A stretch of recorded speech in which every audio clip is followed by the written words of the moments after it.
পৃথিবীতে এর চেয়ে দুঃখজনক ব্যাপার আর কিছু হইতেই পারে না। তো আসসালামু আলাইকুম, সবাই কেমন আছেন? আশা করি আল্লাহর রহমতে সবাই ভালো আছেন। তো আজকে আমাদের পদুয়া দরগাবাড়ির মসজিদে চুরি হয়েছে। আল্লাহরে নাকি মানুষ ভয় পায়। আচ্ছা, মানুষ যদি আল্লাহরে ভয় পায়, আল্লাহর ঘরে কীভাবে চুরি করে একটু বলেন তো। তো আসলে অনেক বছর পুরনো এই মসজিদ। তো এই দেখেন, এই ইটগুলা বাইঙা মসজিদের মাইক চুরি করছে। আচ্ছা, এই মাইক চুরি করে চোর কয়দিন খাইব আমি বুঝলাম না। আসলে চুরি করলে কিসে, আর চোরেরও তো বিবেক থাকা উচিত যে কোথায় চুরি করতে পারবো কি পারবো না। এটা কোনো কথা বলেন? মসজিদে চুরি করে? আচ্ছা, এটা শুনলেই তো বুকটা কেমনে কাইপা ওঠে না। আর চোরে নাকি চুরি করছে, তারা পারলো কীভাবে? তো আল্লাহ তাআলা সবাইকে বুঝার তৌফিক দান করুক। তো দেখেন, এই তারিখটা দেখলে বোঝা যায় আমাদের এই মসজিদটা কতটা পুরানো। তো আসলে আমি যাবো একটু দাউদকান্দি। তো মাঝখানে মানে যেহেতু আমরা দরগাবাড়ির কোনার দিকেই গাড়িতে উঠি, মানে দাউদকান্দি যাওয়ার জন্য সিএনজিতে উঠবো, এই কারণে আমি আসলে সকালবেলায় বাড়ি থেকে শুই না, কিন্তু তারপরে যাওয়ার সময় একটু ভিডিও করে নিলাম। তাই তো দাউদকান্দি আসছিলাম কাজের জন্য। তো টুকটাক কাজ সাইরা কিন্তু এখন এই যে তালপাতার রেস্তোরাঁয় ঢুকলাম। তো এখানে দুপুরবেলা খাওয়া দাওয়া করবো। তবে খুব এক্সাইটেড হয়ে আসি যে মানে মানে হোটেলে ভাত খাবো তালপাতায়। তবে আসলে আসলে তেমনভাবে খাইতে পারি না। আমার একটা বদ অভ্যাস আছে যে আমি বাড়িতে থাকলে ভালো কিছু খাইতে ইচ্ছা করে, আর কোথাও যাওয়ার পরে আবার বাড়ির খাবারই খাইতে ইচ্ছা করে।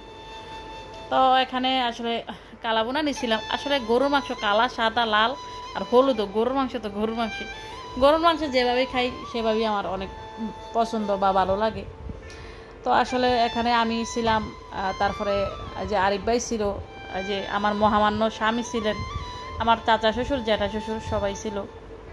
তা আসলে একসাথে বইয়া খাওয়া দাওয়া করলাম। তো অনেক কথা হইলো, আর চোরের গল্পই বেশি হয়েছে যেহেতু আজকে সকাল থেকে চুরির ব্যাপারটা উঠছে।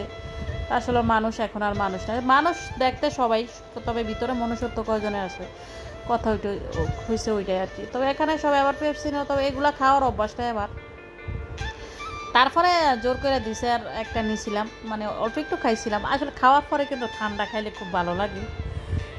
তো আসলে তো আমরা খাওয়া দাওয়া শেষ করে কিন্তু আবার কিছুক্ষণ এখানে রেস্ট নিয়েছিলাম, মানে বৈশা একটু ঠান্ডা খাইছিলাম, একটু কথা বলছিলাম, কথা টথা কইয়া তারপরে বাড়ির দিকে ব্যাক করছি আর কি। তো আসলে খাওয়া দাওয়া তো তেমন কিছু না, এখন হয়তো বা একটু ভিডিও করি দেখা। সব জায়গায় যে কোনো জায়গায় গেলে কিন্তু ভিডিও করা হয়।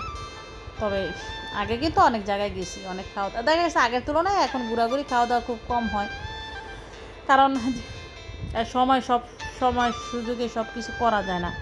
এখানে তো পেমেন্ট কইরা তারপরে তো বিকালবেলা আইসা সিনজি থেকে নাইমা দেখলাম যে এখানে অনেক আমার ছেলে এখানে খেলাধুলা করতেছে, ফুটবল খেলতেছে। তো বিকালবেলা কিন্তু এই পরিবেশটা খুব সুন্দর। বাড়ির পাশ হইলেও কিন্তু আমার তেমনভাবে এখানে আসা হয় না কোথাও যাওয়া ছাড়া। তো ধন্যবাদ সবাইকে, আল্লাহ হাফেজ।